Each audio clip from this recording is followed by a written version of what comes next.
To begin the second lecture in our series on hermeneutics, I'd like to start by reading a passage from Terry Eagleson's book, How to Read Literature. The passage comes from chapter 2, which is on interpretation. One of the things we mean by calling a piece of writing literary is that it is not tied to a specific context. It is true that all literary works arise from particular conditions. Jane Austen's novels spring from the world of the English landed gentry of the 18th century and early 19th century, while Paradise Lost has as its backdrop the English Civil War and its aftermath. Yet though these works emerge from these contexts, their meaning is not confined to them.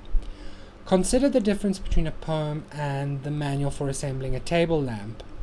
The manual makes sense only in a specific practical situation. Unless we are really starved for inspiration, we do not generally turn to it in order to reflect on the mystery of birth or the frailty of humankind.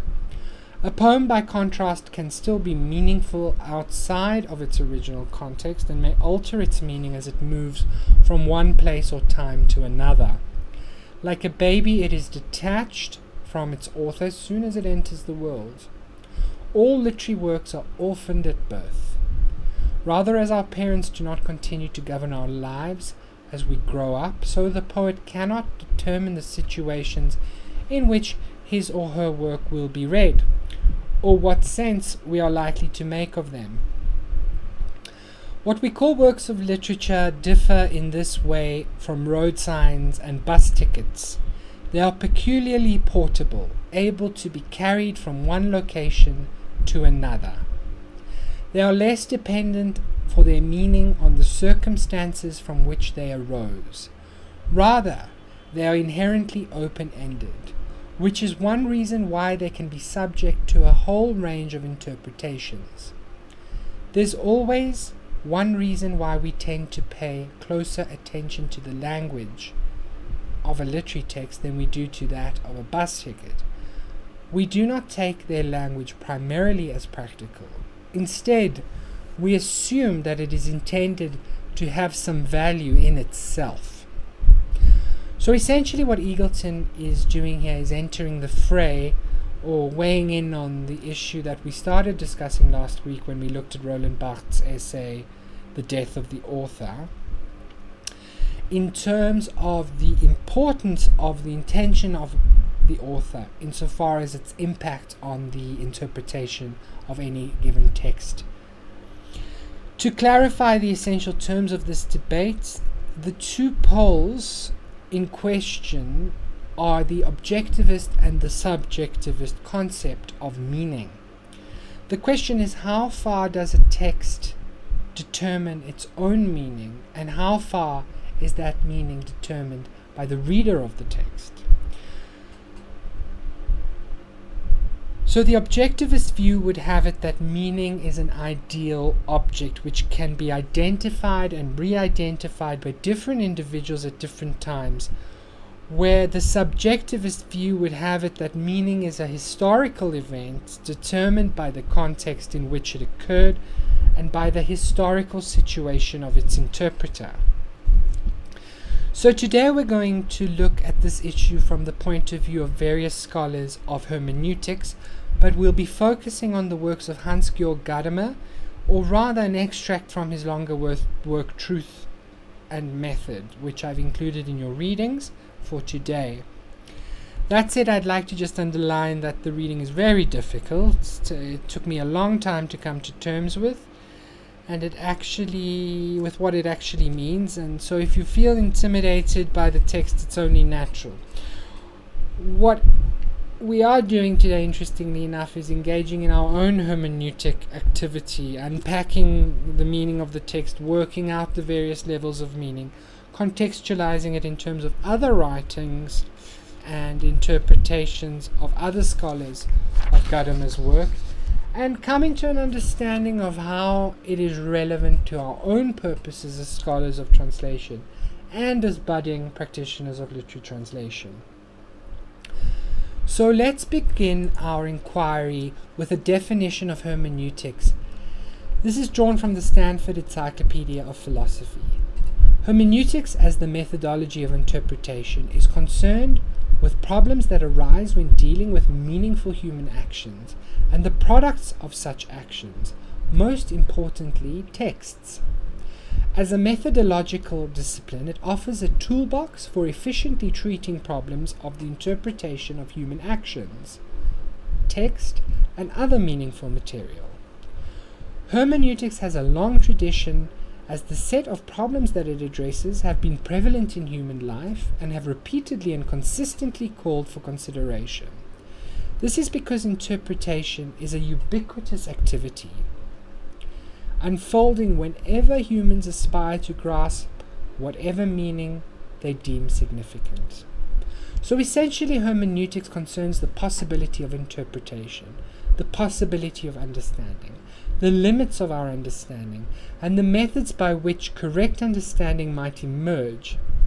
So clearly we can already start to see how hermeneutics is a valuable area of inquiry for us as translators, given, of course, that we busy ourselves with the interpretation of texts and the giving over of those texts to another audience clearly unable to access the original.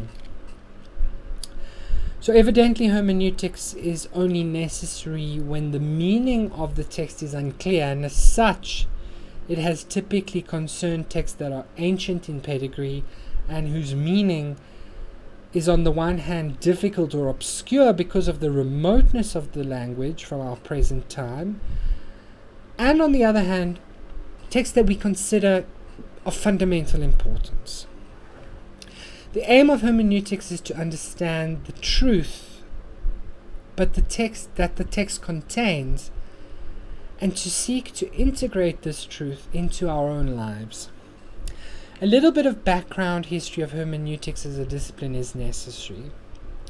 So naturally, for as long as human beings have had texts that they have had to interpret or have found difficulties in the interpretation of texts, we have had some sort of subconscious theory of hermeneutics, some sense of what is at stake when we are trying to understand texts. We know, for example, that Aristotle had a theory of interpretation for Greek tragedy, which essentially prescribed conventions for the interpretation of those plays. We're also aware of a long-standing tradition within Judaism for the interpretation of rabbinical texts, such as obviously the Torah and the Talmud and the Kabbalah, some of which are extremely mystical. The Kabbalah is indeed itself an interpretation of the Torah from a specific standpoint, a mystical standpoint, along with commentaries and what have you.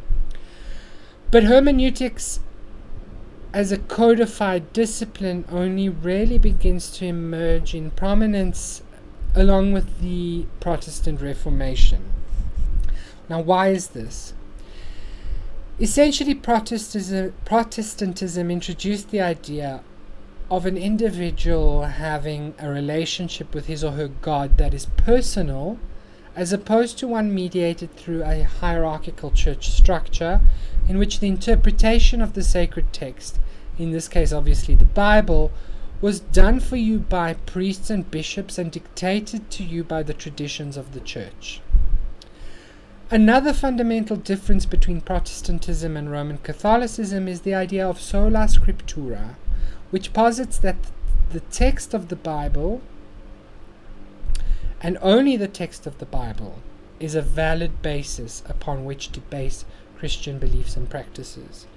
So naturally, if we exclude tradition as a basis for understanding sacred scripture and replace that with interpretation as the basis for Christian beliefs and practices, the question of the validity of an interpretation naturally takes on far greater importance than it would have up till then.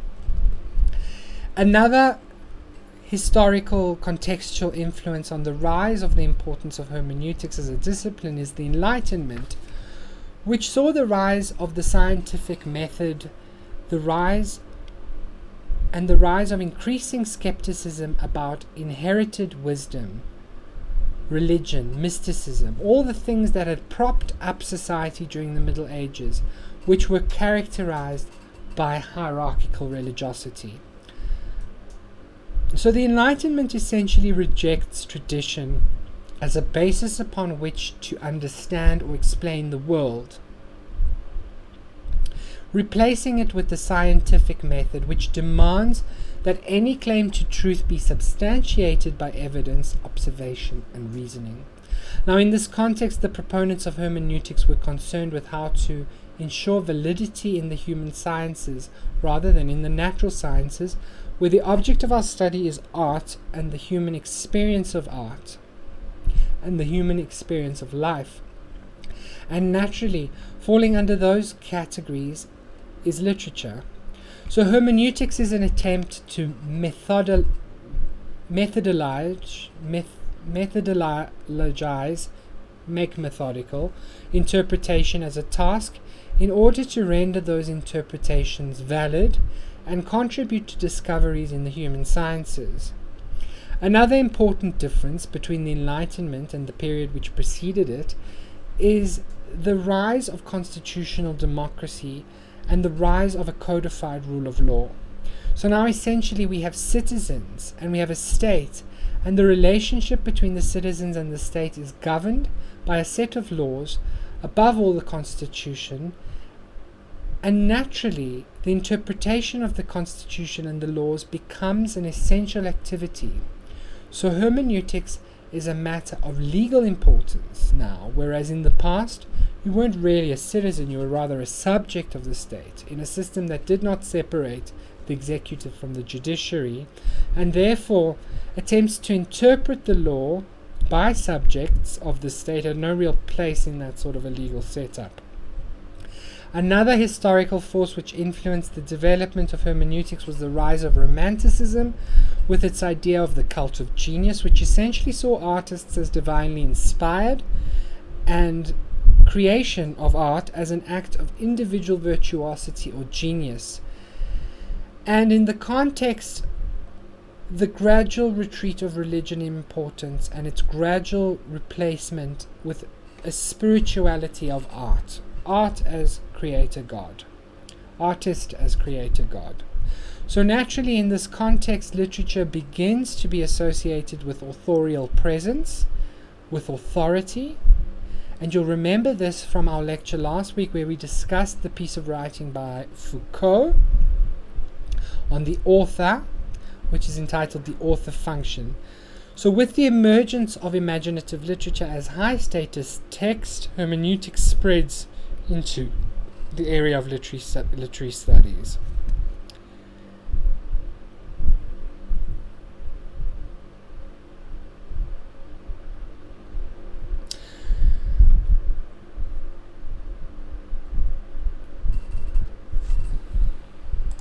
Adamas is a complex text also because it inserts itself into this unfolding history of hermeneutics as a discipline by critiquing the works of previous scholars of hermeneutics and positing a novel approach, indeed a novel definition of the task of hermeneutics. And as such, a lot of the text is covering ground that you ideally would understand properly before engaging with this text. Of course, you're not expected to.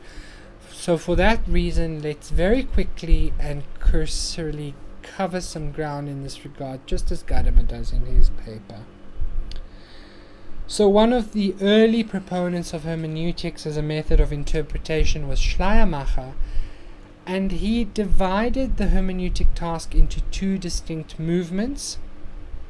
First was grammatical interpretation, which concerned unpacking the linguistic elements of the text, determining the meaning of the words, ensuring that we as interpreters put ourselves in the linguistic milieu of the original author. That is to say, making sure that how we understand words is the same as how they were meant at the time in which the author was writing. So essentially an activity related to philology, and of course, in addition to this, determining the meaning of a word based on the context in which it occurs, and of course the surrounding text. To this grammatical interpretation, he added another movement, which is psychological interpretation, in which he argued that the interpreter of a given text should try and inhabit the psychological universe of the original writer. This is done on the one hand by identifying the formal issues in the composition of the text, most notably genre and generic modes and traditions that would influence our interpretation of the text. But the interpreter, according to Schleiermacher, also needed to understand how the author thought about the topic of the work by engaging, obviously, in close textual analysis of the given text, but also by looking at other writings by the author, the historical context in which the author was working, secondary texts written at the same time, and the interpreter should consider how these may have influenced the life world of the author, and indeed have fed, and all of this should feed into the correct interpretation of the text. So we can immediately see that's why his approach to hermeneutics is considered objectivist, in that it seeks to uncover what the text meant for the author of the text, rather than primarily concerning itself with the value of the text for contemporary readers. And a little bit later we'll see why Gadamer was dissatisfied with this approach to the hermeneutic act. I need to digress for a minute at this point to discuss the concept of the Hermeneutic Circle. The Hermeneutic Circle is a well-established mode of understanding how interpretation occurs. Essentially, the Hermeneutic Circle concerns the relationship of the part to the whole. We know, of course, whenever we read, we are attempting to establish what the text means as a whole, to uncover unity in the text, to uncover harmony, to establish what the argument of the text is. How we do this is by approaching the text piece by piece, and that's how text works. You read one sentence, and it provides you with a set of assumptions which allows you to understand the following sentence, and so forth. But what is important is that understanding is circular, in that reading the whole helps you understand the various parts as much as understanding the parts contributes to an overall understanding of the whole. Now, the way that the Hermeneutic Circle is conceived of or made use of by the various scholars who worked in the field of hermeneutics is slightly different one to the other. But for Schleiermacher, the Hermeneutic Circle concerned not only the relationship of the various parts to the whole and vice versa, but the introduction into the circle of the individual thoughts of a particular author in the total context of his or her life. And in so doing, the interpreter was expected to enter into some sort of relational, or Schleiermacher uses the word congenial, relationship with the author, and in so doing attempt to inhabit his or her mind space such that a valid interpretation would emerge. And this is referred to as the divinational approach, an attempt to divine what the author was saying. And it states essentially that everything must be understood and explicated based on what the author may have felt or thought, and this emerges from an attempt to empathize with the shared human nature of the author, knowing the language of the author and his intended audience, and gaining an understanding of the life and times of the author, having knowledge of the subject matter, comparing the text with other contemporary texts. But we'll see that this divinational approach, this attempt to occupy the mind of the original author, according to Gadamer, he was dissatisfied with this. It wasn't a possibility, and neither was it desirable for reasons that we'll discuss. Another scholar of hermeneutics was Dilthey, to whose work Gadamer also took exception for reasons that are complicated and beyond the scope of this lecture, but which are contained in the reading that you have been given should you want to investigate this issue more. For Dilthey, the aim of hermeneutics was also objective in nature, in that he was of the opinion that the main purpose of hermeneutics, and I quote, was to preserve the universal validity of historical interpretation against the inroads of romantic caprice and skeptical subjectivity, and to give a theoretical justification for such validity, upon which all certainty of historical knowledge is founded, such that hermeneutics becomes an essential component in the foundation of the human science. So for him, hermeneutics was a science that was systematically ordered and constituted a justified body of knowledge relating to the art of interpreting written records, in which the life-mind of past humans finds its expression. Now, Gadamer is not, as far as I understand, in disagreement with Dilthey insofar as the importance of avoiding unfounded and unjustified interventions into the interpretation of a text. But he is again skeptical of the possibility, or indeed the desirability, of attempting to fully inhabit the mind of the author in order to uncover what it meant for the author in his time. Finally, we move on to Heidegger, of whom Gadamer was a student, and whose idea of hermeneutics Gadamer builds upon significantly. So for Heidegger, hermeneutics was a question of ontology, that is to say, it was concerned with the nature of being and the nature of being human in particular. The particular relevance of Heidegger's work to that of Gadamer concerns the idea of being in the world, and how human beings cannot not interpret.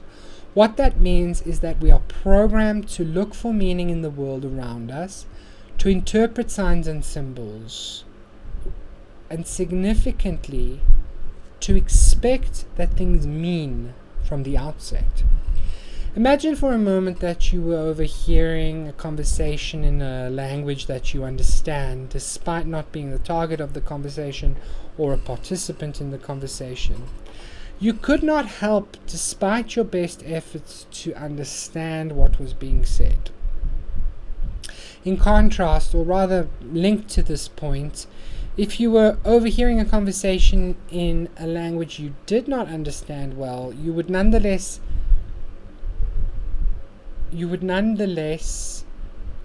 accept that there was a meaning to be had in the words and the utterance.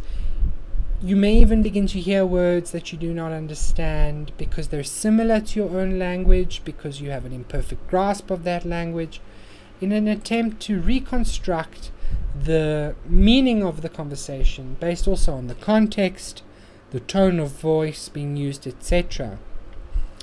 So we can see that for Heidegger, understanding is inseparable from humans being in the world. And this is the concept of ontological hermeneutics. Also highly relevant is that understanding the nature of our being in the world is a product of our own history.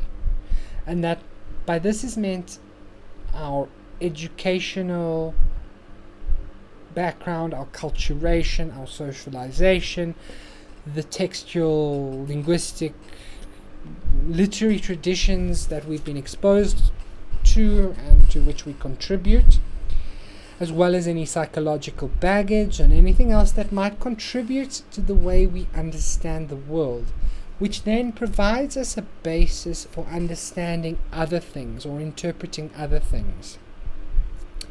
This in turn relates back to the Hermeneutic Circle.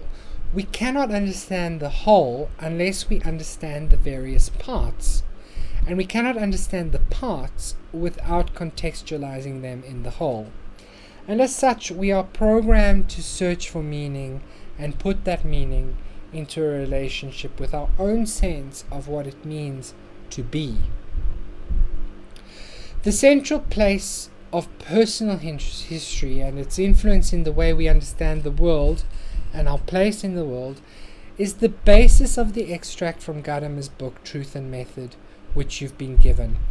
The chapter is called The Elevation of Historicality of understanding to the status of hermeneutic principle. In other words, Gadamer is arguing for the importance of accepting that our understanding of signs and of texts is historically influenced, conditioned by our personal experience of the world. And that accepting this is a sine qua non of a proper conception of the hermeneutic act. So immediately we can see how Gadamer's approach differs from that of Schleiermacher and Dilthey's objectivist projects.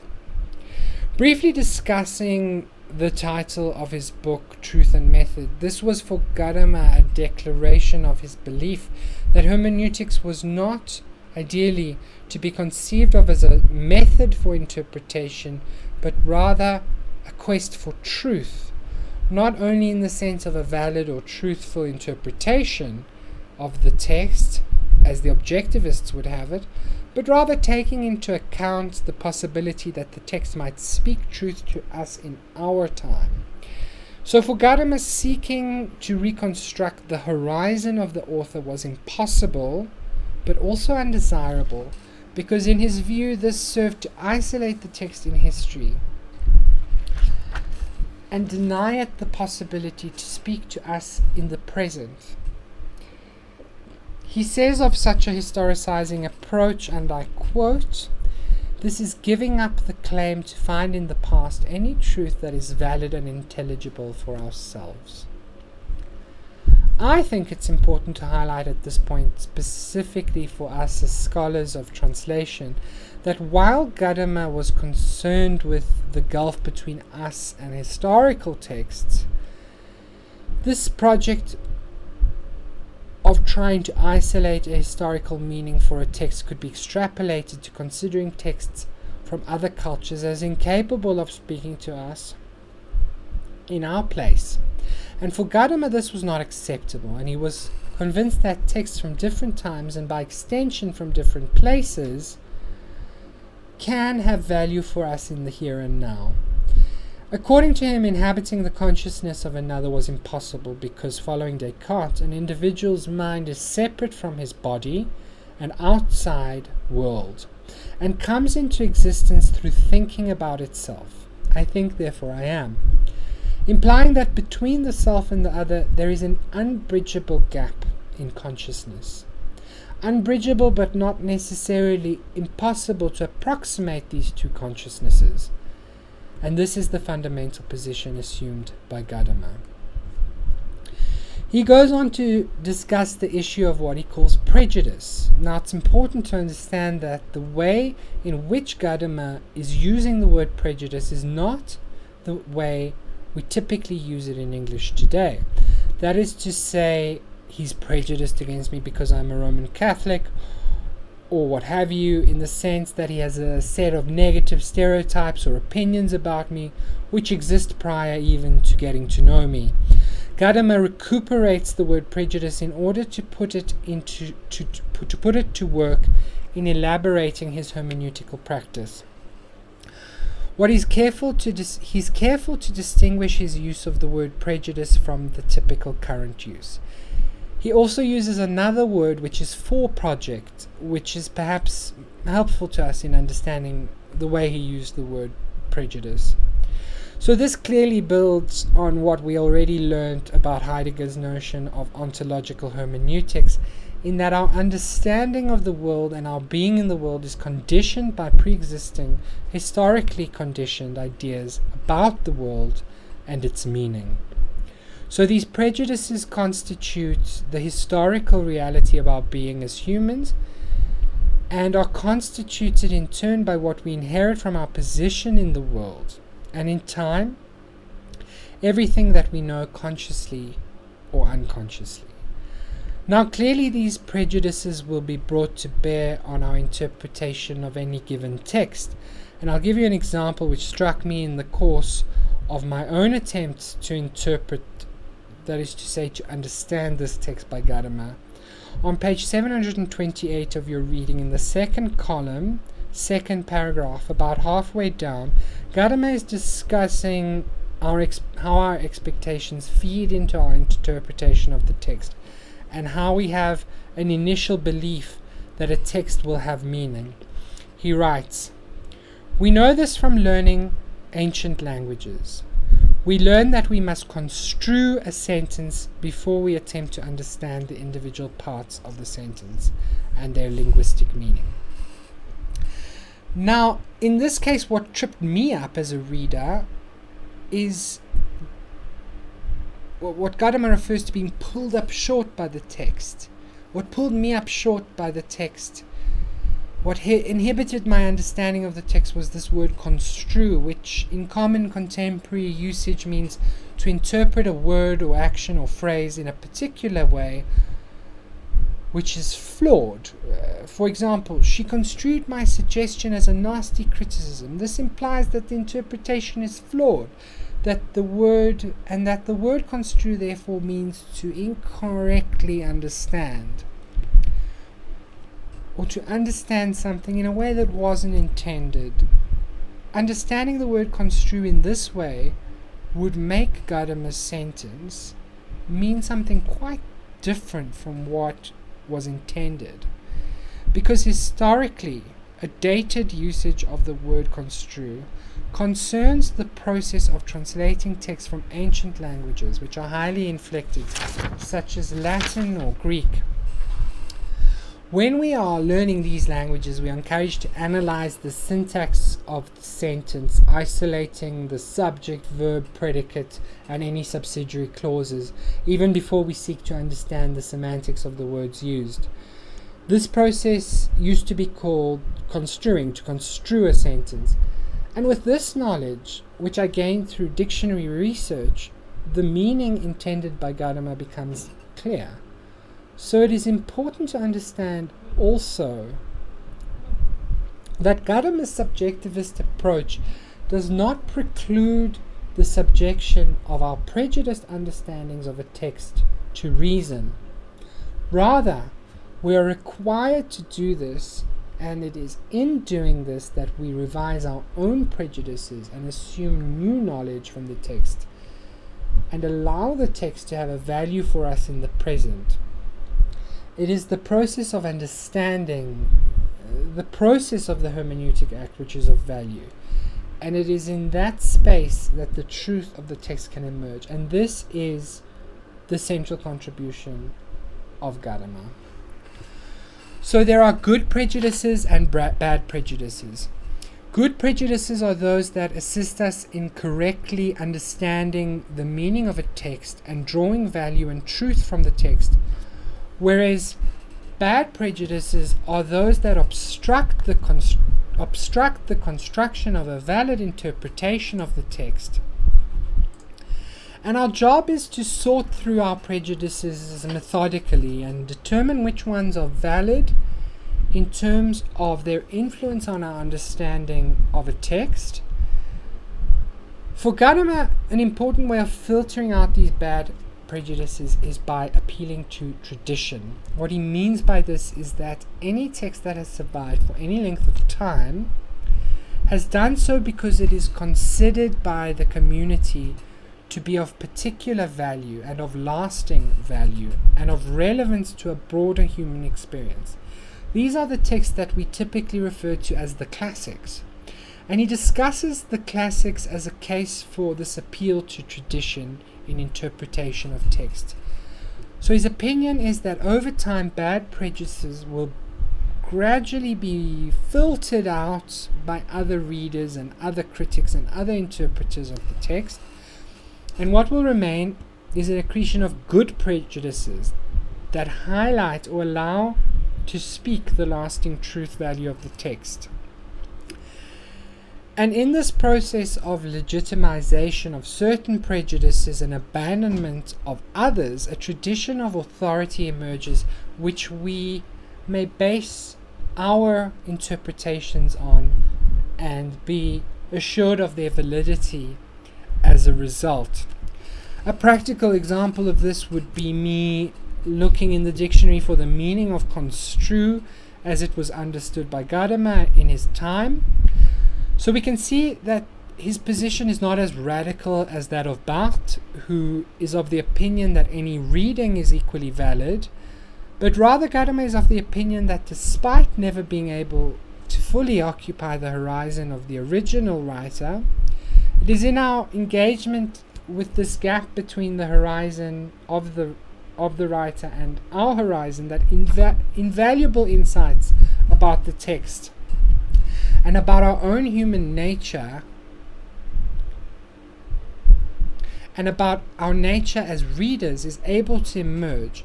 And this is why Gadamer says, I quote, "Understanding is to be thought of less as a subjective act than as participating in an event of tradition. That is to say, our reading contributes in turn to the development of good prejudices regarding a text. This space where the horizon of the author and the horizon of the reader meet, and in which productive engagement is allowed to occur, is what Gadamer refers to as horizon merger." Summarizing, I quote from the chapter of Gadamer. He says, "It follows from this intermediate position in which hermeneutics operates that its work is not to develop a procedure of understanding, but to clarify the conditions in which understanding takes place. But these conditions are not of the nature of a procedure or a method, which the interpreter must of himself bring to bear on the text, but rather they must be given.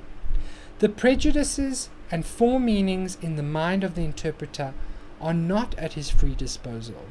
He is not able to separate in advance the productive prejudices that make understanding possible from the prejudices that hinder understanding and lead to misunderstandings. This separation, rather, must take place in the understanding itself, and hence hermeneutics must ask how it happens. But this means it must place in the foreground what has remained entirely peripheral in previous hermeneutics, that is temporal distance and its significance for understanding, and this brings us obviously back to the title of the chapter, the elevation of historicality as a hermeneutical principle. To conclude today's lecture, I'd like to quote some passages from a paper by Beata Pieczniczna entitled "The Act of Translation in Hans-Georg Gadamer's Hermeneutic Philosophy of Language," in order to see how scholars have applied Gadamer's ideas about hermeneutics to translation. She says, "Gadamer describes translation from a foreign language as an extreme case that doubles the hermeneutical process. The process takes place between the translator and one partner, and between the other partner and the translator. This also relates to the situation of translating texts. In this case, the partners of a conversation consist of, on the one hand, the author of the source text, and on the other hand, the reader of the target text." Continue quoting. "Now, if we assume that the agreement that is supposed to take place between the partners of a conversation consists in the transformation of the ideas so that a compromise can be worked out, then the translator, assuming he wants to make a reliable translation, must assume a totally neutral attitude towards that which he is witnessing. He must not permit to disclose his own personal views which would influence the final understanding. The question is, however, if such a neutral approach is actually possible. That's Gadamer's question as well. It is not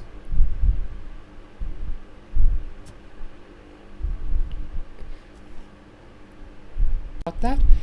If it is not, it means that the understanding building up between the partners of a conversation is always incomplete, stained by the point of view of the translator, not necessarily giving truth to the original message.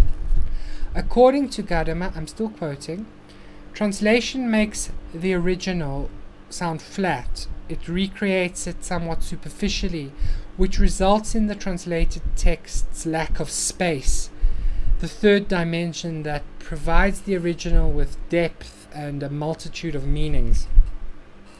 Gadamer also claims that the belief that the translation is easier in reception is an illusion. Rather, it is to the contrary, exactly because of the shallowness of the target text. If the translator only repeats this statement, whether it is written or spoken, he loses meaning. There are therefore, instead of recreating the message word by word, sentence by sentence, in other words, instead of recreating only the formal or superficial structure of the text, the translator must penetrate deeper into the meaning of the text and then relate the meaning to himself, to the situation he is in, to find a space for expression and a space suitable for expression of the original statement. Only then is there a change for a proper understanding with the reader. What I'd like you to do is to consider this quote from Pietschitschner and place it in conversation with another reading that you have been given by another hermeneuticist called George Steiner, which is entitled The Hermeneutic Motion, and specifically concerns hermeneutics of interlingual translation. With the background given in this lecture and in the reading by Gadamer, Steiner's short text should be no problem at all, and I look forward to hearing from you about how these texts speak to one another. I think there might also be value in comparing this last paragraph by Pietschitschner, which you'll find in the readings as well, to the Walter Benjamin article on the task of the translator. Thank you very much. Next time we will be looking at reception aesthetics, specifically the works of Wolfgang Iser and Hans Robert Jauss, which you have already been given. Thank you very much.